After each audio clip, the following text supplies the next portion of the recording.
Ticket বিক্রিতে অব্যবস্থাপনা, যথেষ্ট প্রচারণার অভাব, ফলাফল চট্টগ্রাম টেস্টেও সিলেটের মতো দর্শক শূন্য গ্যালারি। তবে সবকিছুকে উপেক্ষা করে বৈশাখের কাঠফাটা রোদে খেলতে নামে বাংলাদেশ। শুরুতে তানজিম সাকিব উত্তাপ ছড়ালেও বেলা যত গড়িয়েছে জিম্বাবুয়ে ততই ম্যাচের নিয়ন্ত্রণ নিয়েছে। তীব্র গরমে কাকু যখন একটু পানির খোঁজ করে, তখন সেই একই মাঠে একের পর এক ক্লাসিক শট খেলা শুরু করে রোডেশিয়ানরা। প্রথম 10 ওভারে 40 রান করা জিম্বাবুয়ে ইনিংসের 11তম ওভারে হারায় প্রথম উইকেট। উইকেট পাওয়ার পরপরই ম্যাচে ফিরে বাংলাদেশ। খানিক বাদে জিম্বাবুয়ে শিবিরে আবারও আঘাত হানে তাইজুল ইসলাম।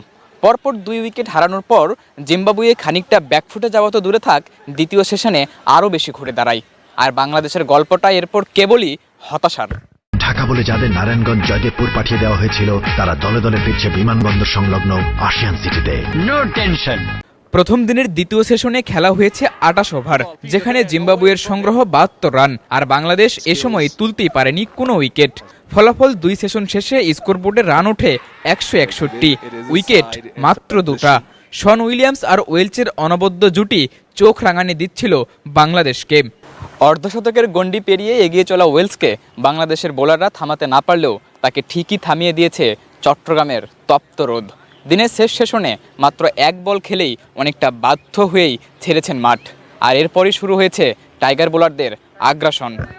দিনের প্রথম সেশনে দারুণ এক বোল্ড আউট দিয়ে শুরু করা তাইজুল শেষ সেশনে তুলে নেন আরও 4 উইকেট। ক্যারিয়ারে 16তম বারের মতো 5 উইকেট শিকার করেন টাইগার এই স্পিনার। তাইজুলের পাশাপাশি দিনের শেষ সেশনে নাইম হাসানও তুলেছেন 2 উইকেট। লাস্ট সেশনে 66 রান যোগ করা জিম্বাবুয়ে দিনের শেষ ভাগে লড়াই চালিয়েছে 1 উইকেট নিয়ে। দিনটাও তারা শেষ করেছে ওই একটা উইকেট হাতে রেখেই। প্রথম দিন শেষে বাংলাদেশ খানিকটা এগিয়ে আছে বটে, তবে দ্বিতীয় দিনে হয়তো নামতে হবে ব্যাটিংয়ে। সেখানে কেমন করে টাইগাররা, সেটাই এখন দেখার বিষয়।